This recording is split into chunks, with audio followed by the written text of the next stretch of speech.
Okay, thanks everybody for coming. We're just going to do some paperwork, and we'll get right back to you. You want the manifest? Oh, yeah, I guess so.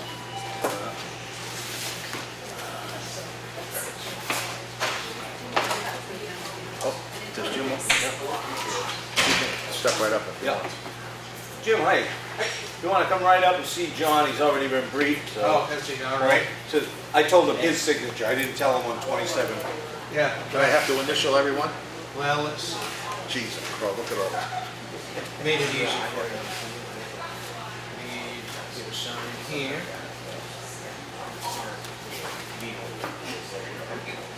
And if you want to get correspondence, you can initial there.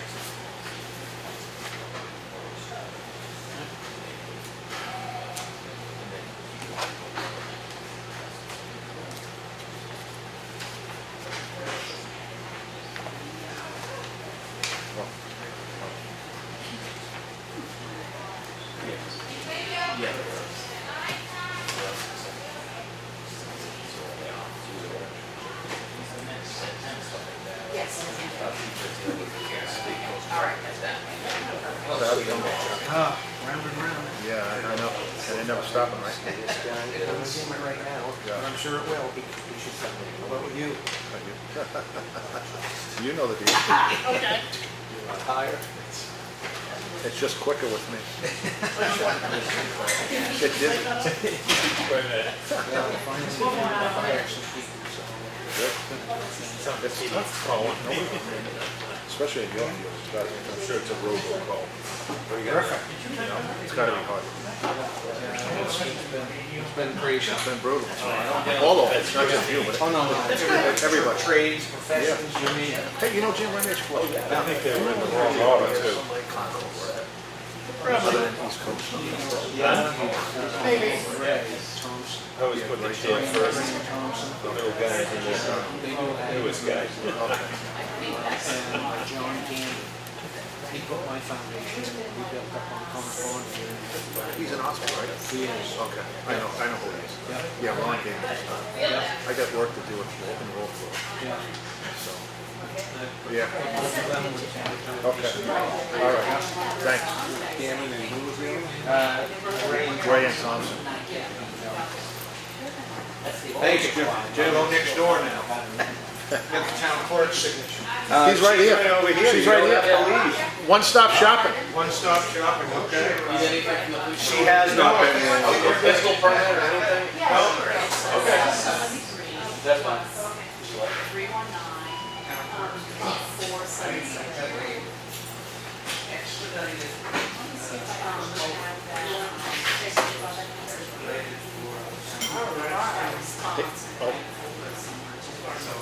I So just Brian, emailed with the earlier conversation I had with you about Lauren, Tim. the He knows assessing, about the flow. she's the I president. talked to him on the phone. I want to see if he got it.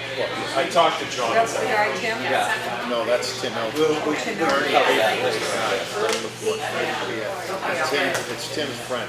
He was all apologizing, yes, he apologized to the wrong person. Yeah, Yep, yep. Those digital gremlins. Those cookies you broke. It caused mine some aggravation, though. Doesn't take much, does it? Well, she was threatening to leave. Yeah, I'm the president of the association. Because she did come in here specifically to get that done, so you'd have it for the meeting. Got it done. He didn't change anything. Well, he didn't think she had to do an assessment statute for Eversource. She's already done that for Gary. Well, that'll teach him to second guess who. At your own peril. Well, I thought I'd talk to Lauren tomorrow, too. I don't know. There's a working relationship there, so I don't know how far you need to push, but Gary's told them all he knows me for a long time ago. I think if Jonathan's all squared away, I'll just understand. I just really say, I don't. I'm not sure it's gonna apologize. That's my problem. I'll wait until everyone is I'm stepping out. You can write it. You'll probably understand it better than. Well, if you do it this way, you can take those and the E.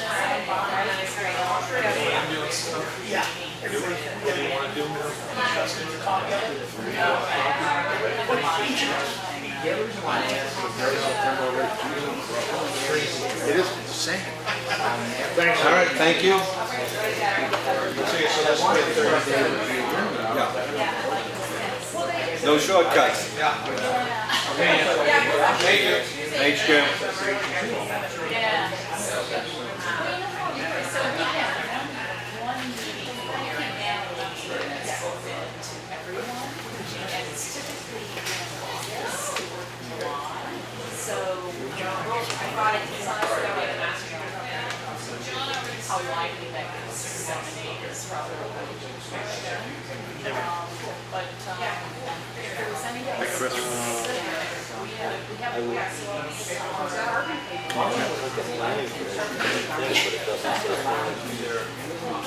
We got the paycheck. It's not New one on me. I think I vaguely heard of it, but I've never assigned any function to it.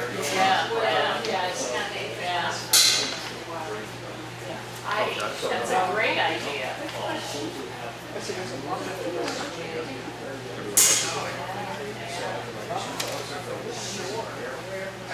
So would something like the annual meeting be most appropriate for you to go to? Because that's sort of kind of review everything rather than.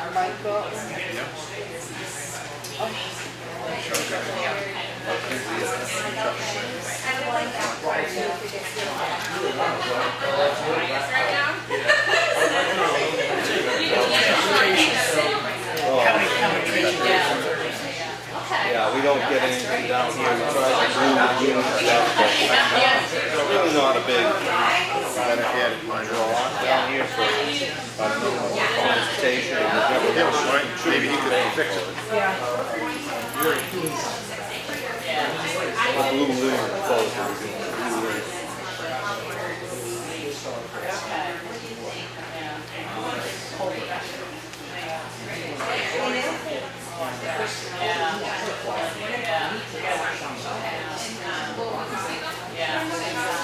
So we connect a lot with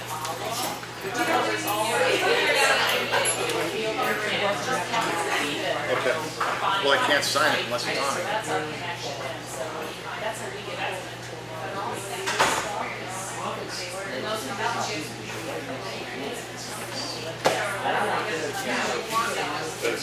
pulled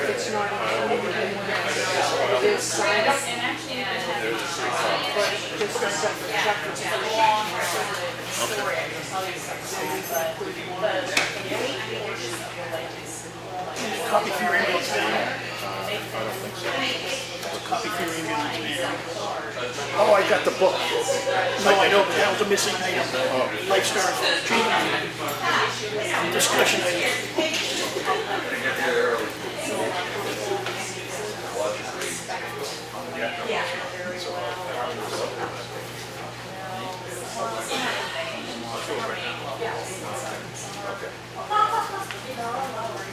You gonna do it now?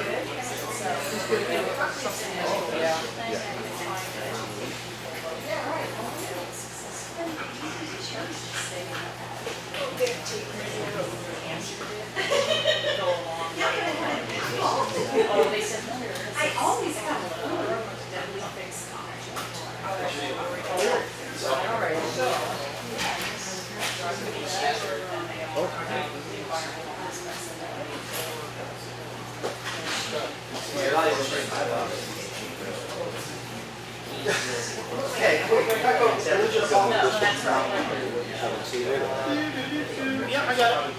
Sorry. That's all right.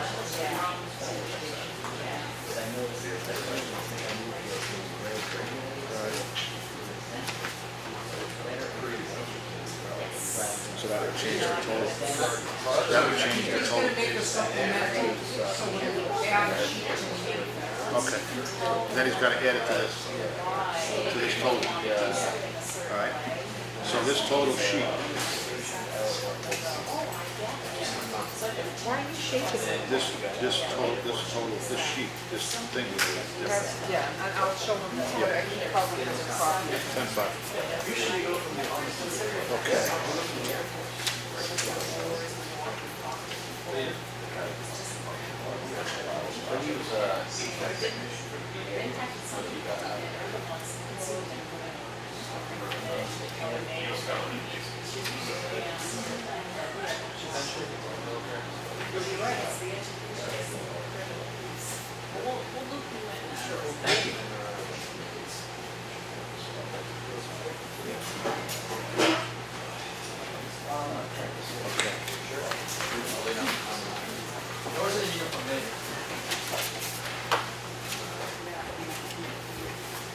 This here. You get it? He's working on it. Okay. This one will be signed as usual, and Yeah. then there'll be a following sheet with a supplemental that it will be signed as well. Okay. All right? So what my thing is that it's gotta be the total. Yeah, that's gonna be worked out on the other ones.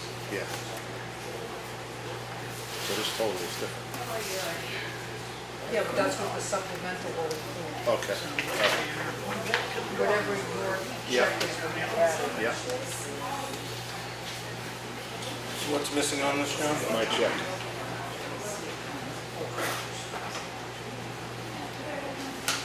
Yeah, he's working on it. Yours are all three. No, just mine. Right, so, I know we don't like me, but I've heard that. that don't matter. Still. I knew you'd get over it, Harry. I read about that in Conway Sun-Times. The what? Conway Sun-Times, there was an advertisement in there. Oh, yeah. That's what it said. what?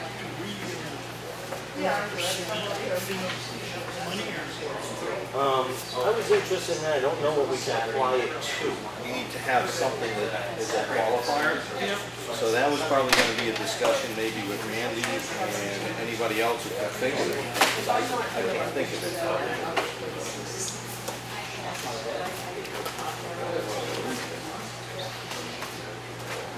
All right, non-public.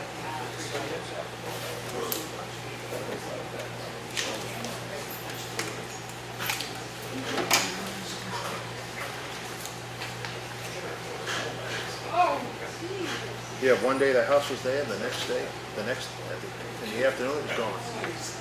He does do a quick job, I gotta Yeah. say that. He cleans that thing up right away. Yeah, I gotta say that. I think he's like the premier outfit for that. He was in here about his house when he was building it.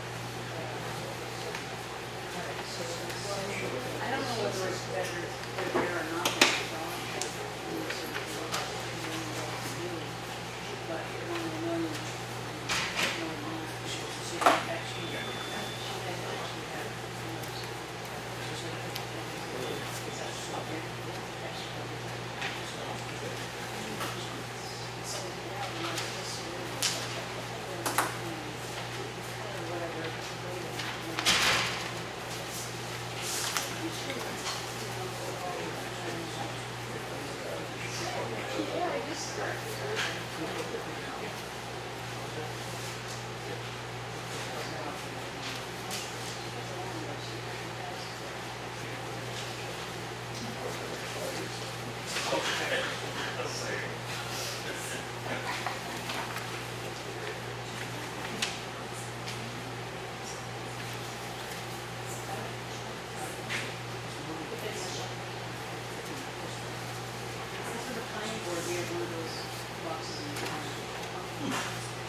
found your email.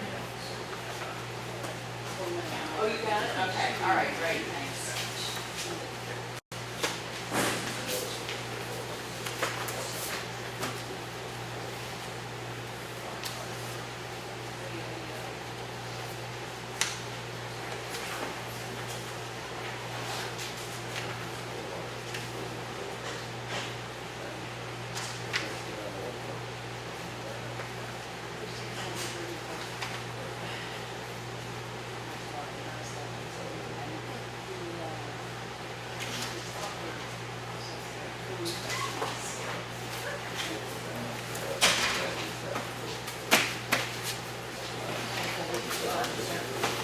We will have a supplemental coming on that for John's paycheck.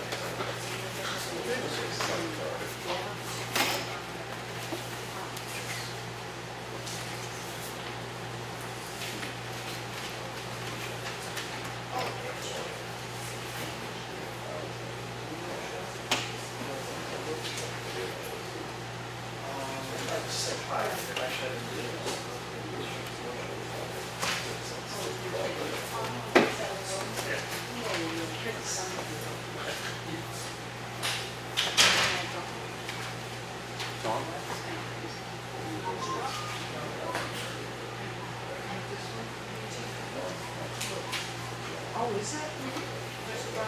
Why, I know, I don't. Ah.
right. Hey, can we all stand for the pledge?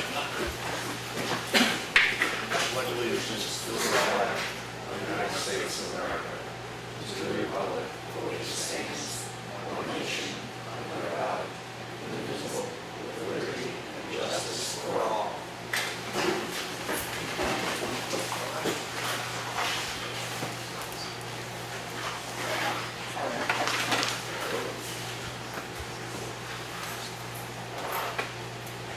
Do you want to just go in right into this first, so they don't have to wait, or do you want to wait? You're not presenting tonight, are you?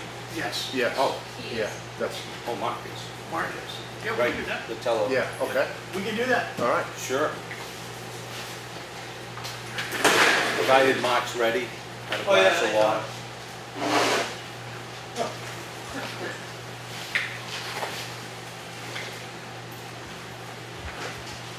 Hi everybody, Mark Hampton.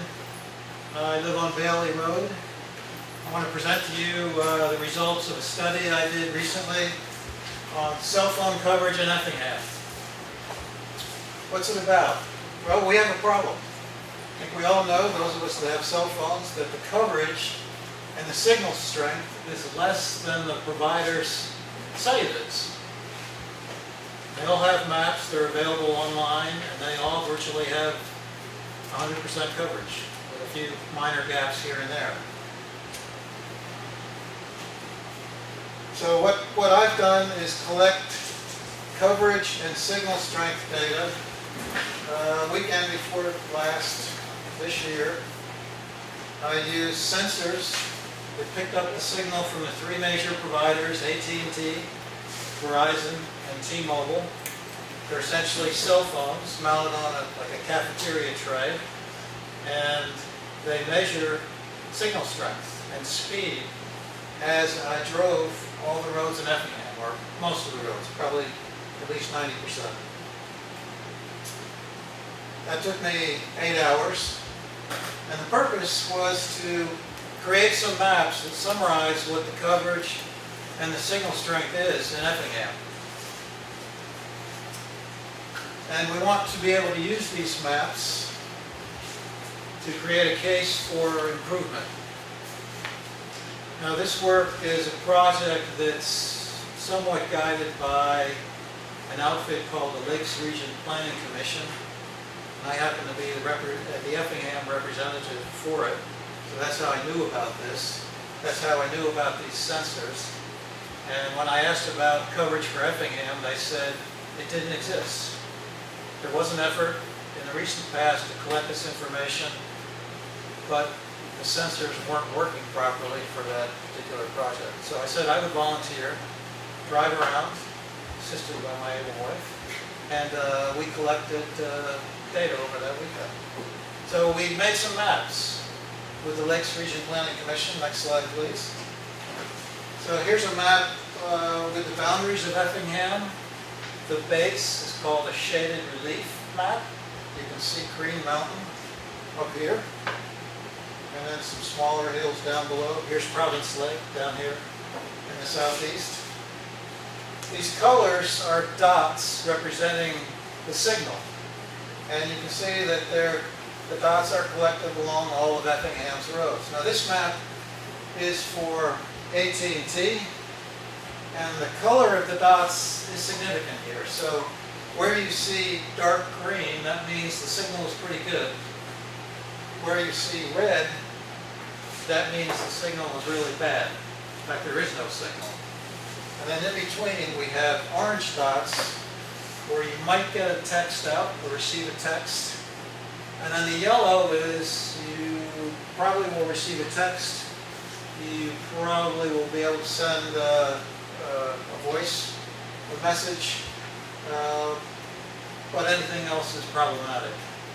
So the green is really good, the red is really bad. That's an easy way to think of it. And I don't know if you can see this, but those colors represent speeds of transmission, in other words, signal strength. So the green is anything above about 10,000 megabits per second, which is a commonly used measure. And then it goes down from there to 0, which is red. Now anything above about 3 or 4 is considered to be pretty good internet signal. So you can see from this map, we have really a lot of red and a lot of orange. Quite a bit of green up in the northwest. But this map, I think, does demonstrate that our internet, or our cell strength coverage and signal is much less than optimal. So this is for AT&T. Let's go to the next slide. This is for Verizon. You can see up in the northwest, it's not quite as strong. It's still bad down here in the southeast, except for a few places like where I live, right over in here. A lot of people drive there to get that green signal. We see cars and trucks parking there all the time. Yeah. Yeah. But it's not quite as good as AT&T according to the data maps. And then next slide, please. T-Mobile is probably the worst. And in fact, I've been told that they actually ran out some of the AT&T signal, but not all, some of it, but not all of it. But T-Mobile is much less. Again, there's a general pattern where it's better in the west and northwest and much poorer in the southeast. Next slide. This is the last slide. What does all this mean? How do we interpret this? Well, I think we can say that cell phone signal coverage and strength in Effingham is spotty and weak. South Effingham is particularly bad. It's much less, well, it's not as good as the providers say it is. That's key. So the providers, AT&T, if you go to their website and look at what they say the coverage is, it's virtually 90%. But I think the data we collected says much less than that. And I think this information is important for building a case for improvement. Now what the Lakes Region Planning Commission is trying to do is make sure that all this kind of data is collected for every town in their region, in the Lakes region, and put together in a package with all the other towns in New Hampshire, because there's federal money available to increase the strength and the coverage of cell phones signals. It comes from the FCC, and it's there, and really it's not being used as much as it should. The problem is we have to make the case for what the gap is between what the providers are telling the FCC, Federal Communication Commission, versus what the reality is. So that's why we're collecting this data and making these maps. Is we want to make that case that the signal strength is not as good as the providers say, and we'd like it to be strengthened in a town like Effingham. Mark, have they done this same study in Wakefield? They have, They have. and Freedom. Possibly not so much, a little bit, but not. So, I mean, it's really, we're somewhat dependent on other towns collecting similar information. But that's partly what the Lakes Region Planning Commission is trying to promote and have done. And where do you take this information next, Mark, or the Planning Commission? Well, we'll discuss it at the next meeting, which will be this month, and I can report back on what the outcome is. But my hope is we can make a case at the state level and apply for some of this FCC money. And it's a big issue in the United States as a whole, rural cell phone signal strength coverage. It affects people that don't have landlines, that want access to telemedicine. It has all kinds of implications for ambulance services. So I think it is a big issue, and it's one I continue to have an interest in and would like to be involved in. Are they, when they're looking at these projects, are they looking to put in big cell towers, or are they looking to put in some of the newer models, which are like regional repeaters that kind of send signals around? That I don't know. I don't know. So it's obvious that the collection of data is step one, just how you're going to present it, where it's going to unfold to the providers, to the state for funding. So this This is in its infancy right now, so we Yes, it wouldn't, is. don't expect a change next month right now. No, but it's one thing to say, oh, our cell phone coverage is terrible. Well, you have to have the evidence for it to make it, so that's what this is about. No, that's great. Just to go on who you are, again, you are our representative to Lakes Region Planning. There was a void there after Mr. Tom Thompson left town, so we're thrilled you took that up. And you're also an alternate on the planning board, and that's the connection for the planning board to Lakes Region, or you are that connection. Yeah, happy to do that. Well, we're thrilled to have you doing it. Thank you very Well, much. thank you. Thank you, Mark. What, John? Oh, with the manifest. You want to do the next one now, or do you want to do it after? It doesn't really matter. You're up there now, might as well, Okay. Cool. might as well just do it, get it over with. Snow Road Bridge, everything you wanted to know but were afraid to ask.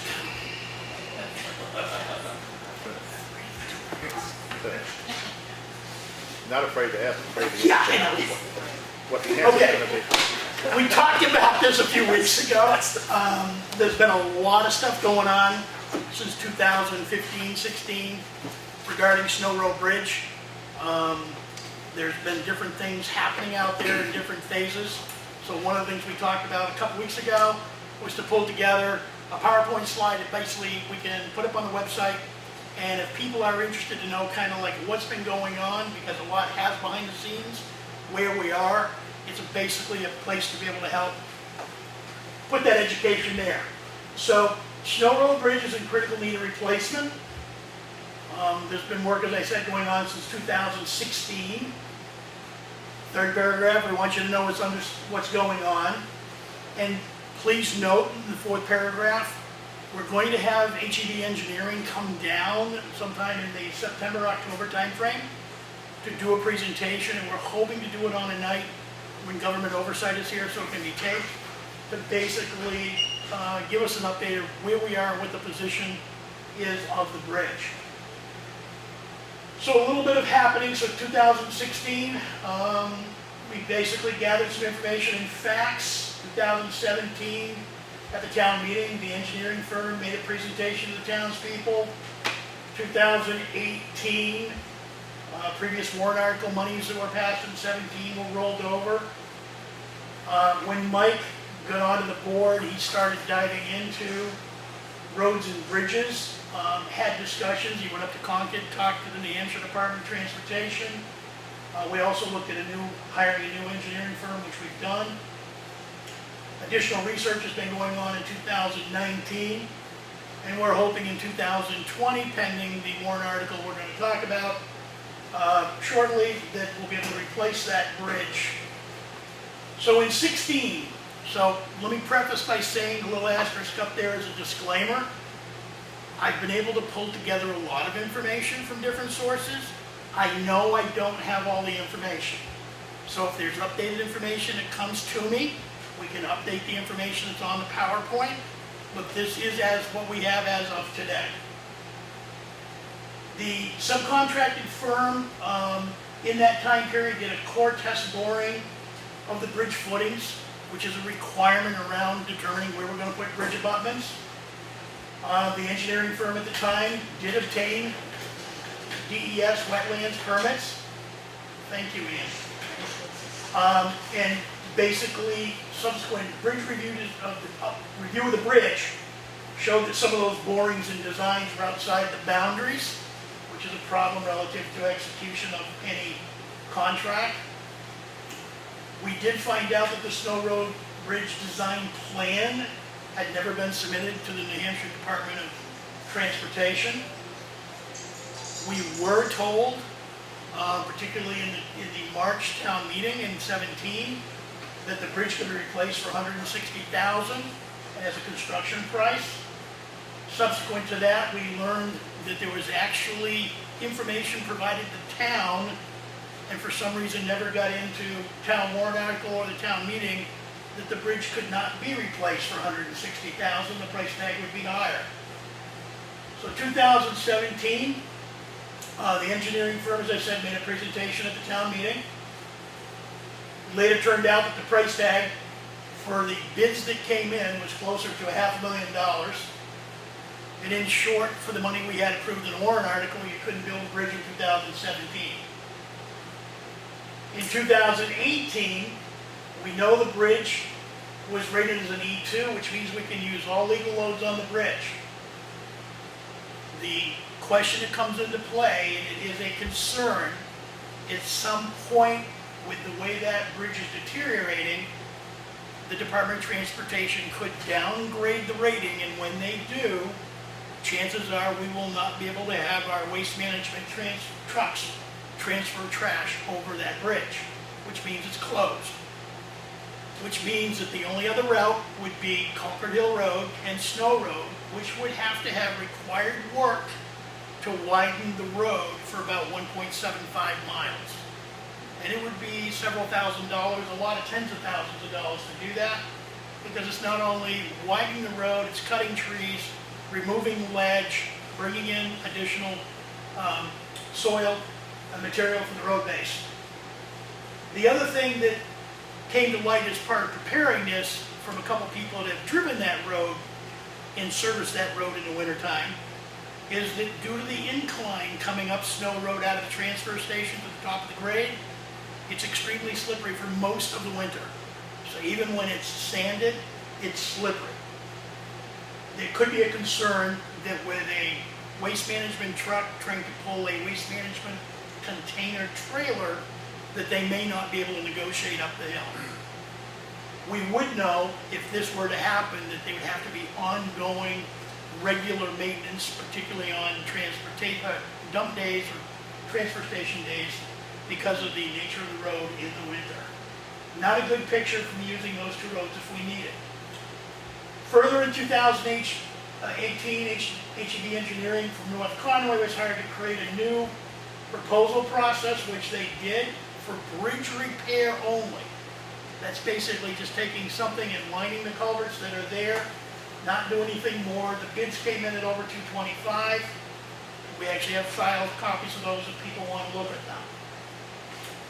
A request was made by Mike to add us to the New Hampshire Bridge Aid program. The nice thing about being on that list is if we were ever accepted and we had a bridge that needed repair, and we already had an engineered plan for the bridge, the state would pay 80% of that price tag and we would be responsible for 20%. So if you look at the last paragraph, the New Hampshire DOT standard concrete and steel girder bridge that was last spec'd is 900 grand.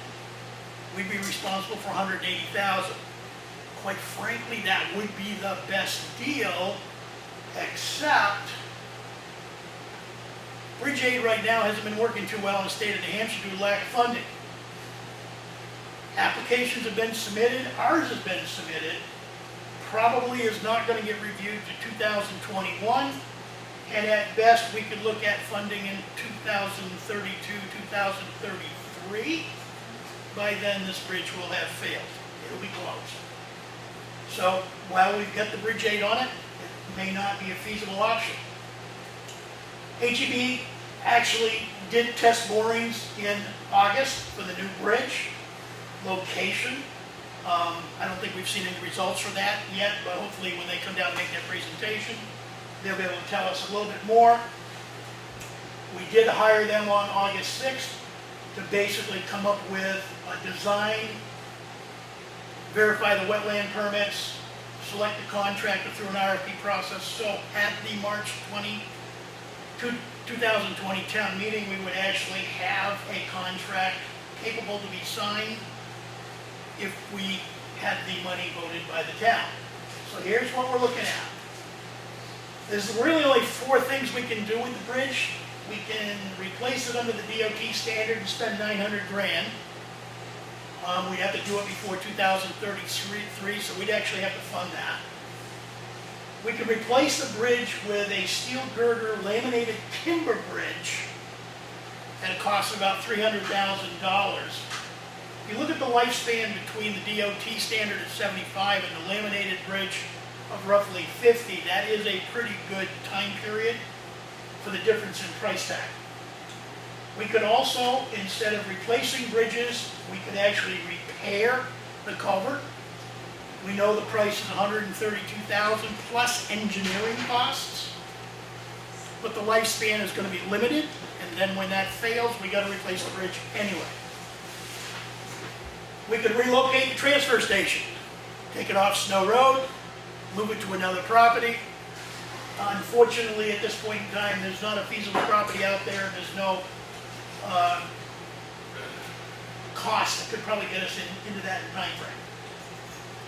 We currently have about $208,000 in the trust fund for bridges in the capital reserve fund, so that the request going into next year's town meeting would be to take a look at a warrant article for $100,000 to basically allow us, with the money that's currently in the capital reserve fund, to complete the replacement of the bridge with a steel girder laminated timber bridge.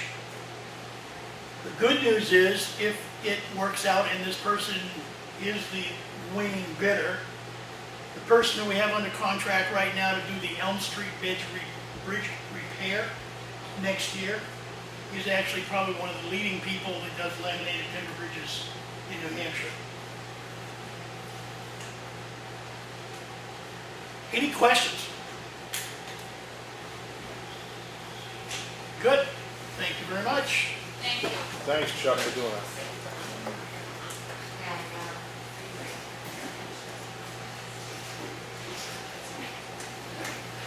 You want to just go into this, and just get this. Yeah, go right, Yeah, we'll just go right into it. Yep. regular meeting. Yep. Chuck, there's the supplementals here for you. You want to go, just have Effingham connect? Oh, up and sure, just- whatever you, yeah. You want to do that, Chuck? Yep, that's good. Yeah, this way they don't have to hang out stuff. So Effingham Connect Yeah. has come in tonight as a follow-up to the previous meeting we had with the Board of Selectmen, where they made a presentation and proposal for putting in a play area at the land next to the library. They've come back in tonight to provide us with any updated information based on questions I've asked, and we will make a decision on what we're going to do. Melissa, I will turn it over to you. You're up. So I responded to the board's request for information by providing a supplementary packet, so I don't really have anything further to add at this point unless you have questions. So the about- original packet from July 29, there was a supplemental packet that came in after that? There was the original request, Yep. and then there was additional information that was sent. I don't It's in the have, action folder.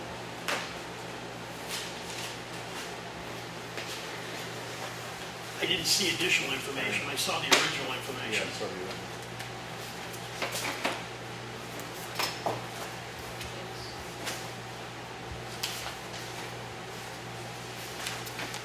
I believe when I come in for your work session, and then it wasn't discussed, whatever date that was, you had that supplemental packet at that point.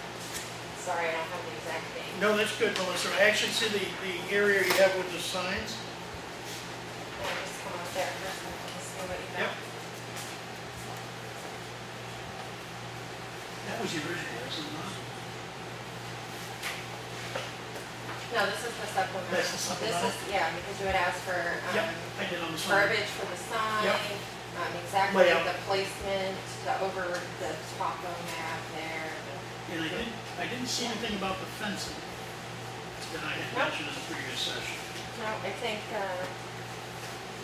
in our letter, it says that,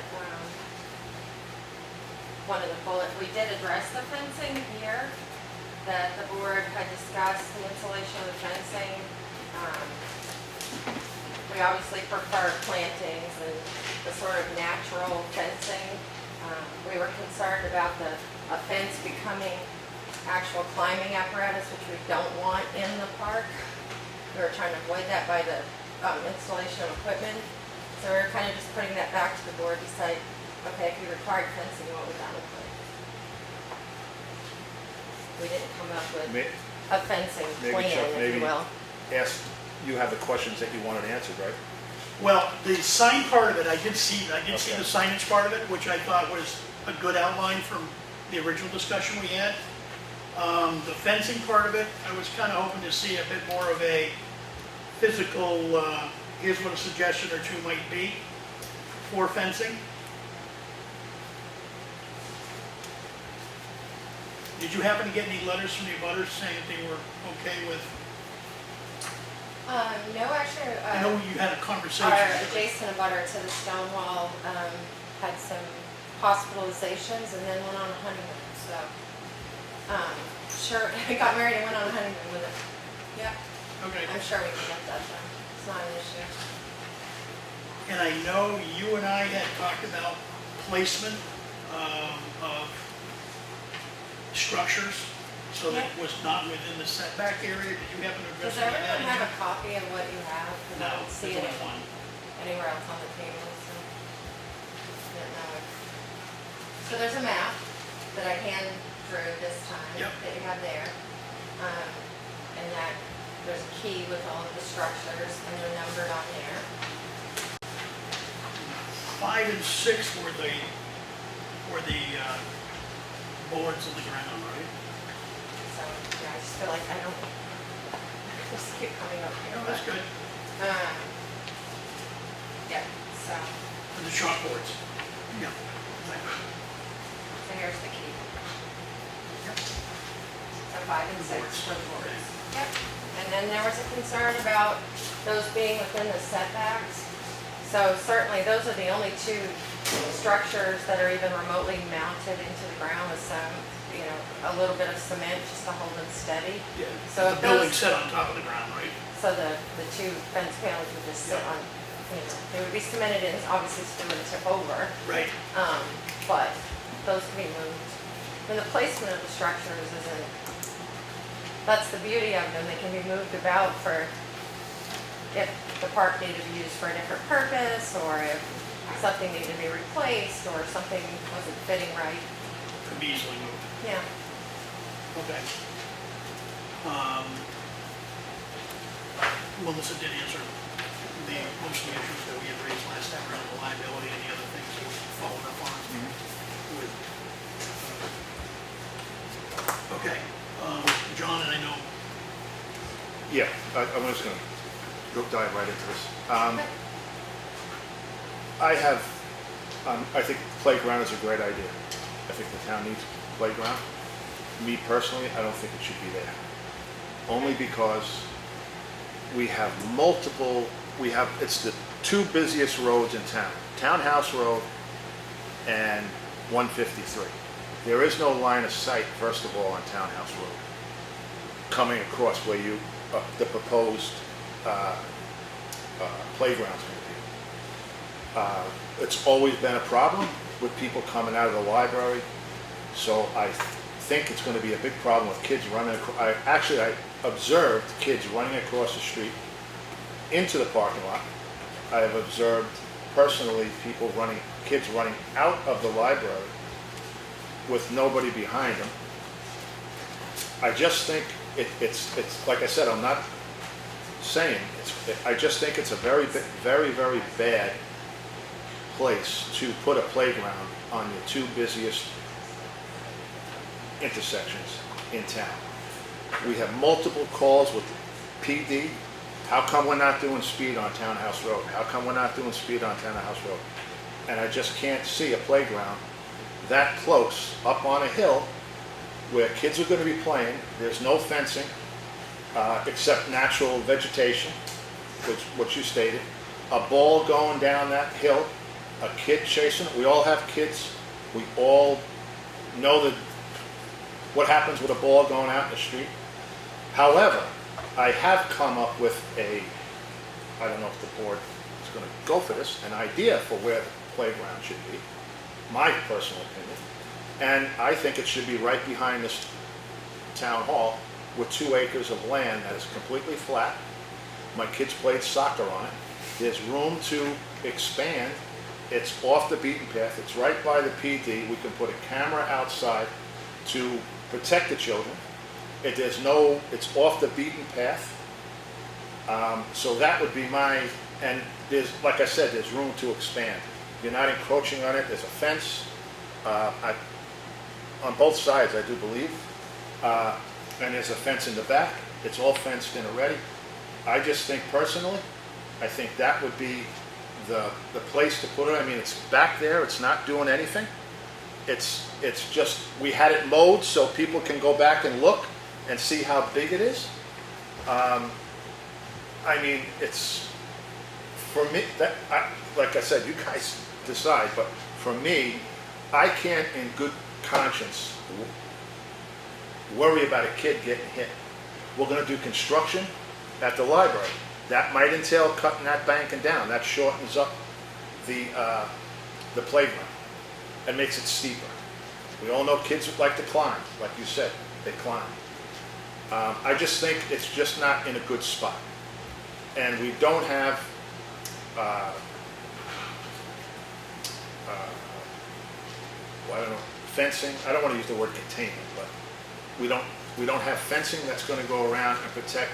Even though I know that probably the people next door don't have a problem with it, but I can't go on that because down the road, if something happens and they sell it, what about the new people moving in? Traffic coming in with the kids and the library parking lot. I just don't think it's me personally, it's a good idea. I think back here, you have plenty of room. I'm not going to beat it to death. You can expand it. You can do whatever you want. You can have whatever. My kids played on that field, and that's what it's there for. A ball field, a playground, a ball field. So that's, I mean, I leave it up to you. I mean, that's, if anybody wants to go out and look in the back, it's right there. So, I mean, I personally think that that's the place to put it. That was a play area at one point. Right? Yeah, there was my kids played soccer on there twice a week. And the kids run around, they had, I think the benches are still even there. I'll let you take it, Jeff. I have been in favor of this project at the library. I've had discussions with Melissa about some of the details in her proposal. The one area that I've been having a constant problem with is the risk to the kids. I did talk to somebody the other day that did observe kids coming out of the building with adults. The adults were talking. The kids were running all over the parking lot, up and down the banks, across the parking lot, and they were teasing the dog in the fence next door. From that standpoint, I can't do it from a risk standpoint, and I'm going to agree with John that it needs to be put out behind this building if it proceeds going forward.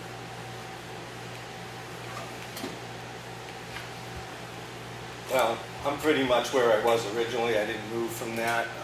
There's a few things that I think the town can break the rules on land use wise, but I reserve those personally for infrastructure related things that the town absolutely needs.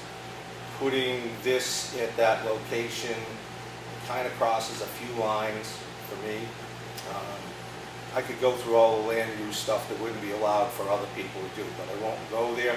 I'm going to capitalize on what Chuck has said, and for me, it's coming out the door of the library, child beelines across that parking lot to the play area, and that's going to be the biggest thing for me. We don't have control of the perimeter around that play area. Out here, I agree, it would be more insulated. You have lines of sights all around the play area, no traffic. There's cameras back there now. We can ensure the safety of the children better.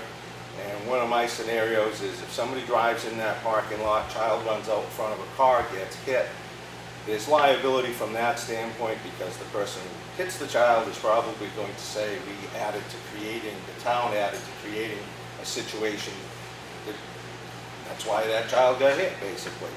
And then the parents are probably going to be in a lawsuit with the person who struck the child and again with the town because we created the situation. It wouldn't have existed before.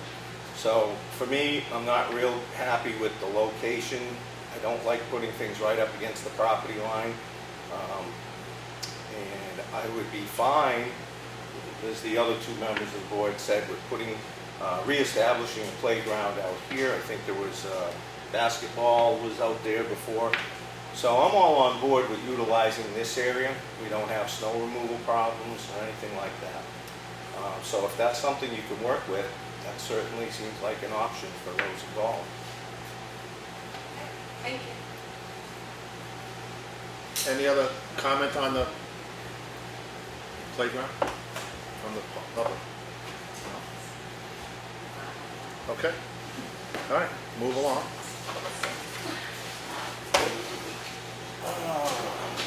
All right. Where are we? Minutes. I'm all over the place. Minutes? Yeah. First of all, let's make a motion to approve the manifest, $40,000, $558.67. Is that the amended total? That's the amendment, yeah. Second. Any discussion? All in favor? Aye. Aye. Okay. Make a motion to approve the Board of Selectmen's meeting 8/27. Any amendments, any adjustments, any, nope. Chris got it right? Second. Yep, Chris got it right. Chris got it right. All in favor? Aye. Aye. Make a motion to accept the work session minutes of 8/27. Second. Any discussion, any edits? No? All in favor? Aye. Aye. Okay. The action folder, we had well, you can talk about the culverts, I guess. The expedited permits Okay. that we, for Green Mountain Road. The mail folder, we did, let me see, Green Mountain Conservation Newsletter. All of this you can add, you can look at if you want. We had a lot line adjustment. We had the Carroll County Regional Coordinating Council info packet. We had FEMA funding opportunities. Pine Tree Power update. NNRA member meeting flyer. So there's a bunch of stuff in the mail folder which is open to the public if they want to review it. I just want to, at last meeting, Chief Burbank, Fire Chief, I want to thank him, and I'm going to bring him up for the camera. We wanted to recognize you for that grant that you got. Maybe you can exasperate a little bit on the grant.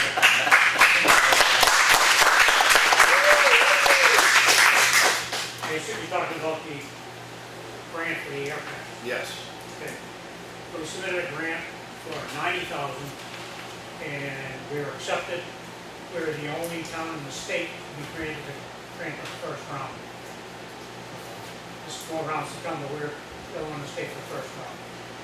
They're awarding us $85,619.04. So My tax.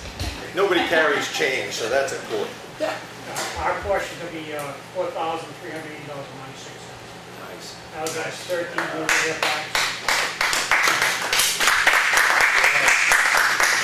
13 spare bottles and dozen masks. So year-to-date, Chief, how much you've been able to save the town by getting grant money? Year to date, Yep. you want to include the fire truck? That's real. If you got it in a grant this year. No, that wasn't a grant. It was close. That was insurance. Well, counting the fire truck is $711,000. Yeah. Take 345 from that, huh? Those two grants. Well, I guess we'll let you stay a little longer then. I'm not for $1 million, then I'll retire. Good stuff. The only catch with this grant, FEMA's changed their rules. It's to come up with new programs. All federal government grants are going to be under one program. So we have to go in, my name has to be added to the Duns and Bradstreet number, I guess is what it is. Saturday at the station, we try to get in, couldn't do it. But it's noticed that Lori Caldwell and Claudia were listed. I believe you can have as many names on as you want. So my name's going to be added, so it'll accept the money, and I'm down to 13 days to accept the money. Brian, are you involved with getting that change done? Yes. Today was a little busy, but I told the chief we'd take care of it tomorrow. Great. Super, thanks, Brian. So let me come in tomorrow? Let me come in tomorrow? Let me see if I can get it done without making you come in. If not, I'll give you a call. Okay.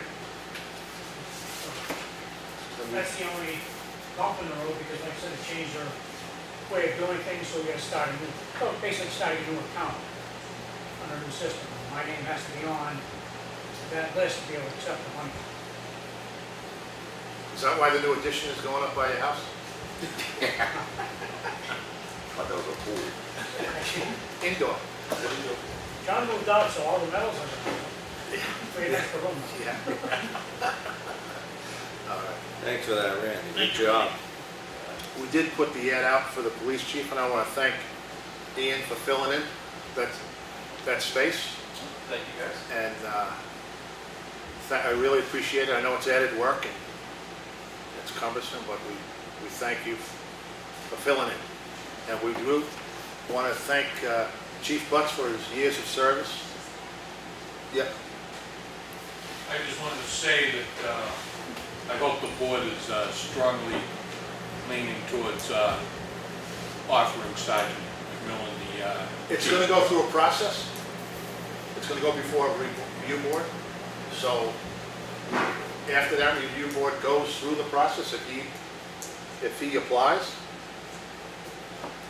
I know that other citizens I've spoken with are very happy with this.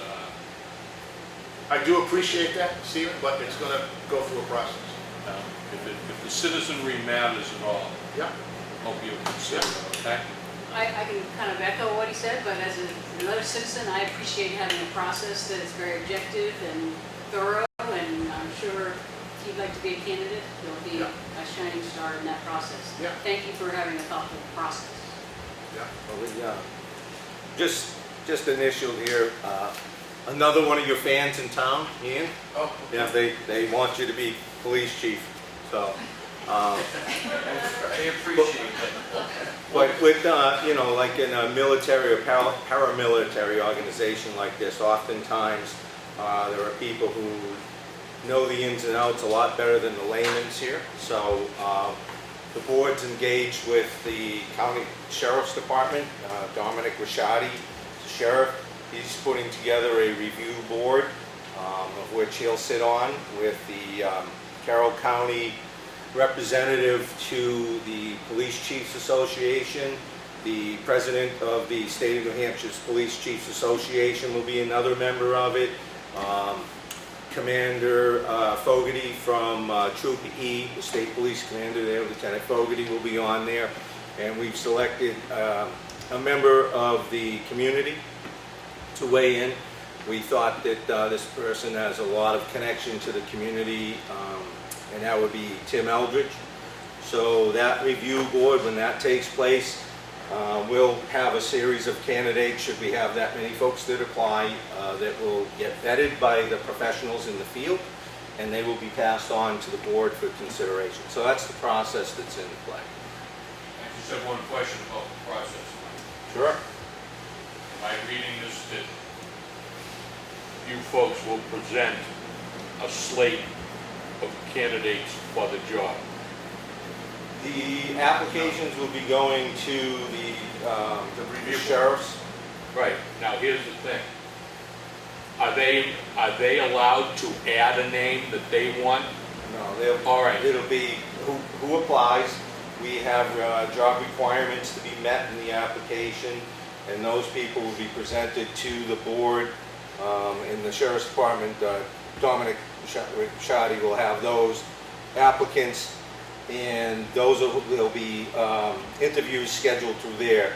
And the final decision will be with this board, but they may present a number of. They can't drop another name in there. No. Go around, we want this one. No. All right, that's all I need. It's a fair employment practices. Yeah. Fair employment practices are engaged here. There's no shoddiness going on. We want everything to be up front, above board, to the best of our ability to do that, to provide the town with the best candidate. And And I will tell you, the review board is very thorough. Very thorough. I went through it when we hired Joe Collins. So they really dive deep, and I'm sure Ian and Officer Diaz can concur on that one, that the review board isn't, you know, hey, how you doing? If you've never questioned your background, it'll make you question it.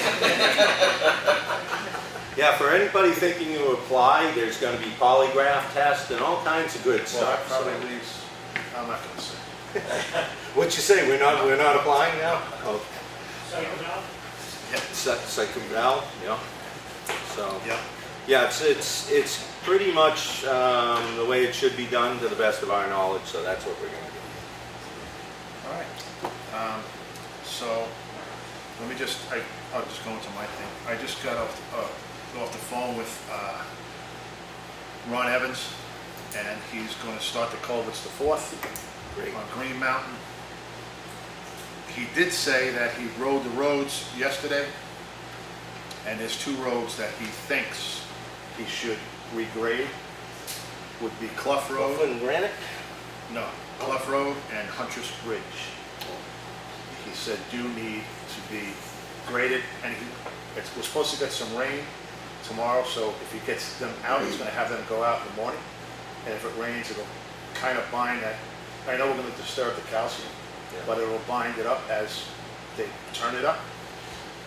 So he thinks it'll be everything will be okay on those 2 roads, and he says as far as the other roads in town are going, he said they're holding up really, really, really good. So we're saving a lot on grading. The past few years, we spent a lot on grading. It's a lot better. What's that? The grading is a lot better this year. Yeah, and that's because of the calcium chloride as well. So, and we're going to continue that application next year. Yeah. I think the board said, yeah. And so it's, as the years go on, it's going to bring it back to where it should be. You know, the roads. And as far as patching goes, I know they didn't do your road. He's going out first thing in the morning to do your road patch. I said, because as I was on the phone, I said, the gentleman's standing right across from me. He says, uh-oh. We also made a request to get the intersection of Green Mountain and Elm Street swept. I know some people have made some comments about gravel on the intersection. So we did make that request to them this morning. Yeah, every time I've been out there, I haven't had a shovel or a broom. Same thing with me. I travel like tonight. Yeah. Well, I know somebody did at one point in time this weekend to try to sweep it. Oh, a couple of weeks ago, I made the request. Yeah. Okay, somebody tried to sweep, but they left this huge pile in the intersection, so the last thing I needed was a motorcyclist to come through and dump his bike. So we put that request to the sheriff's office this morning. So hopefully that'll be done I'll shortly. call him and get that.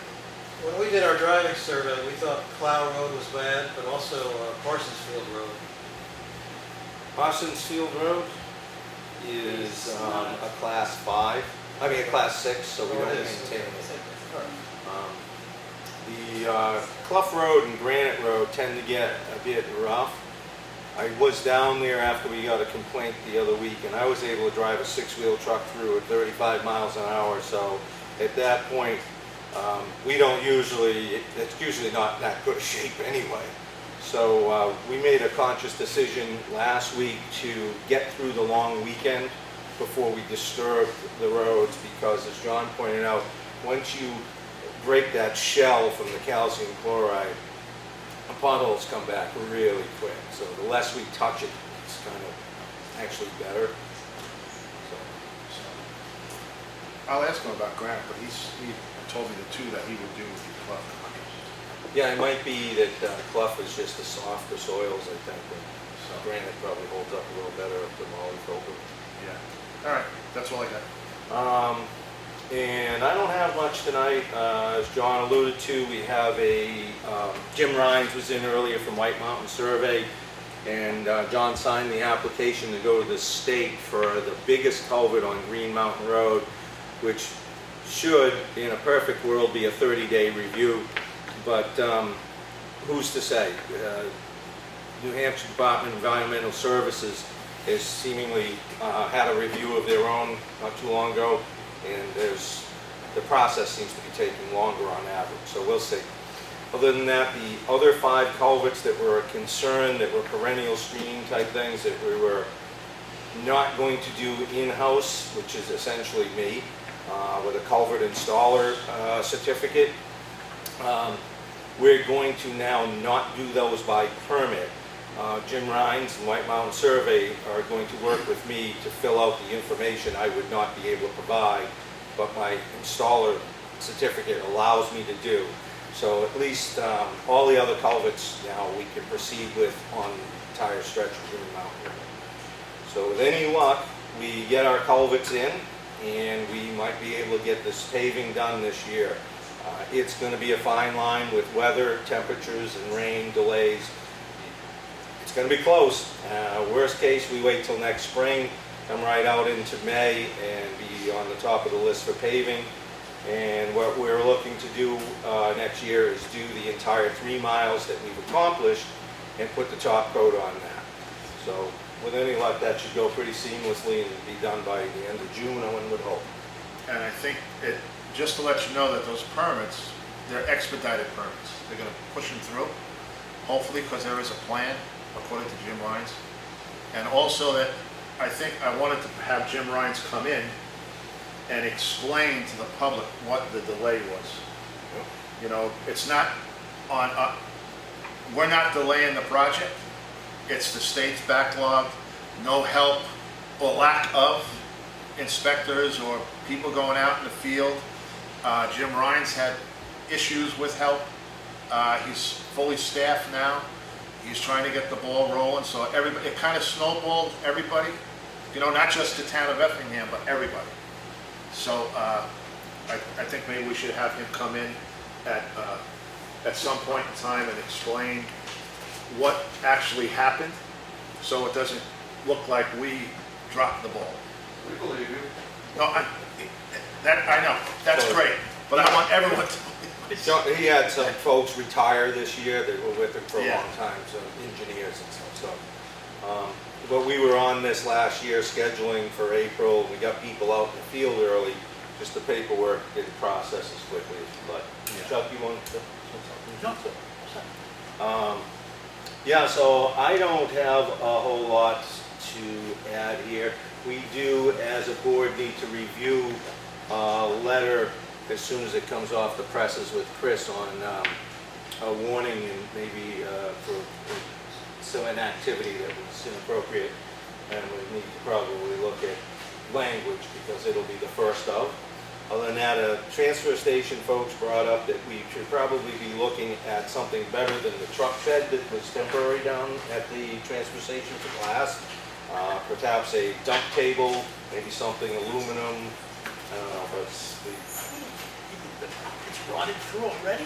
no, it's just, it has some, you know, edge sides are sharp or whatever. They move it around a little.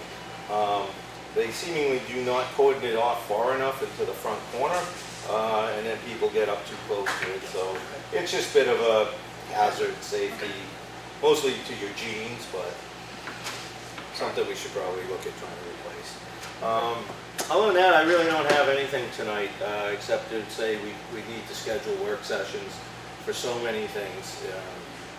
So maybe next Monday or whatever anybody's schedule's free. We can talk about that later. Okay. 4:30 work for everybody? Yeah. Okay. I can't be here next month. You probably don't. You're just becoming a problem employee, aren't you? You Now you're probably not showing don't up need for me, but I work. can't be here. No, you don't have to. So what is it, 4:30 next Monday? Yes. Yeah. Work session. So off to you, Chuck. Well, let's see. So this past several days, reviewing ambulance proposals, fun reading, a lot of information, prepping up for our upcoming meeting of the 6 towns to talk about that. I basically signed up for the NHMA budget training in a couple weeks, so I'll Nice. head up to Lincoln for that. And the transfer station policy has been posted to the tab on the town website. Thank you, Teresa, for doing, oh, she just stepped out. No, I'm sorry. Basically, she spent some time redoing that particular part of the website. And beginning tomorrow, we have a new brochure that will be handed out over the next month. And the enforcement of the new transfer station policy goes into effect as of October 1st, the very next day that we have. So we'll get some of these printed up. They'll be started to be handed out tomorrow to anybody that goes to the transfer station. Chuck, could you just explain why we're not taking checks at this point in time? Why are we not taking checks at this point in time, John? It's cash only. Yeah. We decided cash No, only. I'm saying it because somebody had asked me Okay, why we're not doing it at this time. all right. And it's on camera and they can. Yep, the process that we have learned from a few towns that have been in this business is that by taking checks at the transfer station, a number of towns have been stiffed with people that were coming in and using the transfer station as they were exiting town. So they would come in and do major dumps, write checks, and then the town would have to eat the check. So we decided to start out that we would do cash only for the demo and the other white goods at the transfer station. And we're gonna try it this way for several months.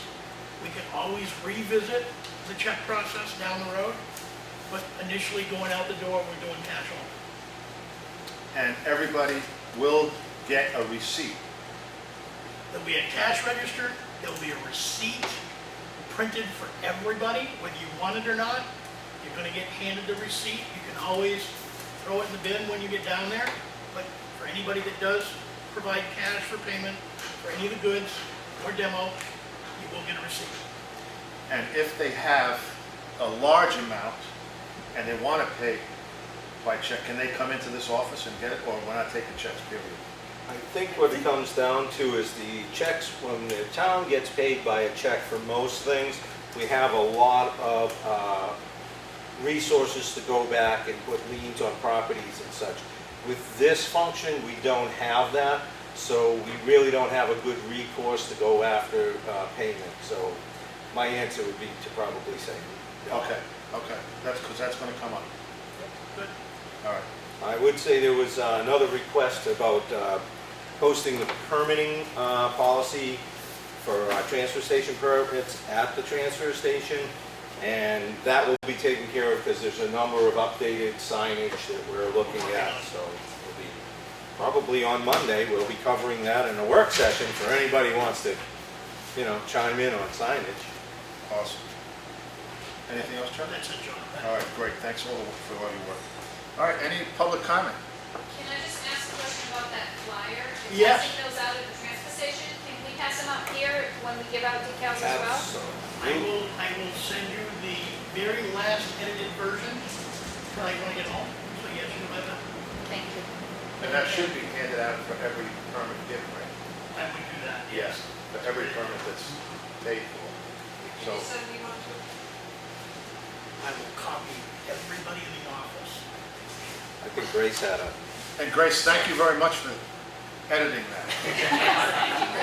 You're welcome. That was my Monday. And I just noticed that when you printed it off, printed flipping it on the short side, not the long side, so that way it's a trifold and it's not upside down. It's a quiz. Not upside down? Well, the way it was When I user print it- error. When I get it tonight, It's I quick user error. double-sided print, and I just did it short side. You did it long side, but you need to have it flip on the short side so that it Hey, Grace, actually makes it. can you Yes, take care of that? yes, I will. Thank you. Can you fix him? No, I Flip him More on than a the- Monday? Flip him on the long side. don't remember that, John. Mr. Legal, Yeah. sir. Yeah, I don't know if you guys covered this last week, I was away, but I know that 2 weeks ago, you were hot on the calls up to the center, the old High Watch Center, Yeah. and you were gonna talk to those people and find out what's going on. Have you made any traction on that at all? There's been a little bit of a discussion about getting some interaction, and I'll be following up with the owner this week to see when there's an available time to get together. So yeah, we're gonna talk with them. I mean, there's not I a think- lot to come of that in the sense of they're like anybody else who calls for the resources of the town in this manner. There's not a lot we can really do about that at the moment. But they're not residents. Well, they're property owners and such, and like I said, we're going to talk about the issues concerning the town with the owner, and he's been pretty open to discussions last year when we touched on this. So, you know, hopefully we can find some way to A happy mitigate medium. some of these. I just find it hard to stomach like the fact that you've got a treatment facility that has to call for town's help to treat their clients. That doesn't ring right, because we're paying for it. Well, actually, Steve, that's a gray area. They are taxpayers. They're no different than somebody who has a resident in Effingham but lives in Massachusetts. That's not their resident. They're not a resident, they live in Massachusetts, but they have a summer home. So they have the same latitude. If they call for somebody, the ambulance has to go. I have a follow-up question on that, though, actually. I'm curious about that, so I'm glad you brought that up, Steve. So if there's a motor vehicle accident in town that occurs with people who are out of town, do those people, if they're transported, get billed for that? Or how does- Everybody does. What the ambulance service provides here, it's basically we pay for a subsidy to establish a presence in the 6 towns. So that allows them to have some home bases to put their equipment in, have staffing, pay for their insurances and all like that. We help to pay for that. When they go out on a call, then typically if somebody has insurance, it's covered through insurance. There's some Medicare and Medicaid allotments that go for ambulance rides. And if you're not insured, you know, that they bill for that. If somebody's indigent, there's paperwork and a process to be followed through, that there's some level of forgiveness, perhaps even 100% forgiveness, but that more is on the ambulance provider to make those determinations. And that's part of the ongoing contracts that we've had in the past that outlines that, and we're working on that at So present. we don't get billed per call, per se, then, is that correct? Well, Or how does- I guess I just don't understand. That how is the works. business model, unfortunately. I think if an ambulance company went into a town or town somewhere, they might put that subsidy level together and however they would choose to do it. What the towns themselves have chosen the last time around was to say, your calls or your responses are get tallied up, and that's your slice of the pie financially, essentially. So those are ALS responses, BLS responses, standby, and no transports have been determined to be the 4 factors in there that get pooled together over time, and that gives you a percentage, and that can effectively be your percent of contract. So that will be coming out. The NOS numbers, Effingham was just a hair under 9% of the overall contract was to Effingham. Freedom, I believe, was just over, I think it was 10.5%, and they're a town that was 1,489 people, I think the census was in 2016 maybe, and I think we go back to 2010, we were at 1465, so it's pretty steady, you know, I think, but we'll see what the new numbers come out. They're still being processed. I think that's the dialogue that we have to have with the treatment center. You know, what is, why, like Stephen said, why are we going to treat somebody that's detoxing when it's a detox, well, it's supposed to be. Well, you know, again, I think we're going to have a dialogue, so I think it's a little presumptuous of us to start airing this right now. No, I was just curious to understand what the formula was, Yeah. and Yeah. how the assessment of It almost seems like we're subsidizing their treatment. I don't You know? I don't dispute that, but I Right. just don't want to We're- talk we're about in it at fact this point. detoxing their people that they're getting paid to detox. I think once we have a nice discussion and come to an understanding of what's taking place and just where everybody's position in this is, we can probably expand on that conversation. I just want to make sure that you keep after them like that's all, because this shouldn't drop through a crack.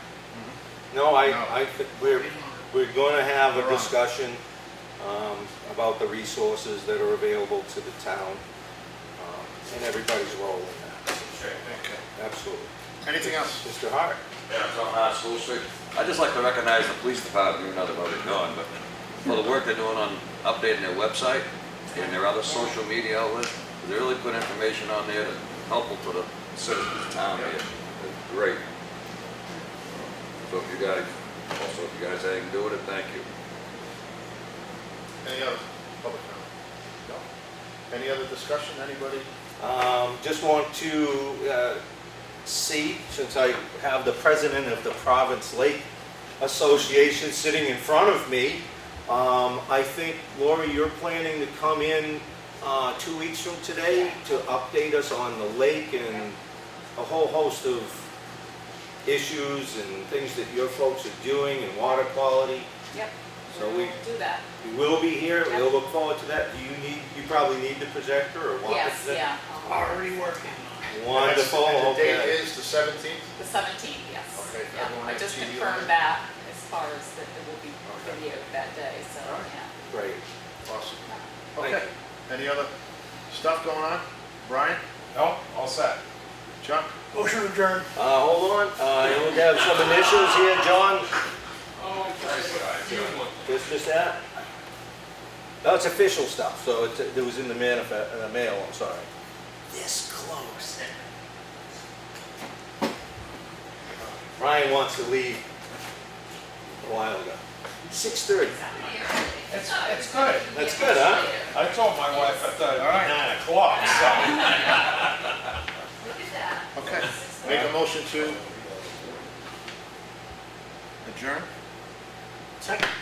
All in favor? Hi. Thanks for coming. Thanks for having us. Oh,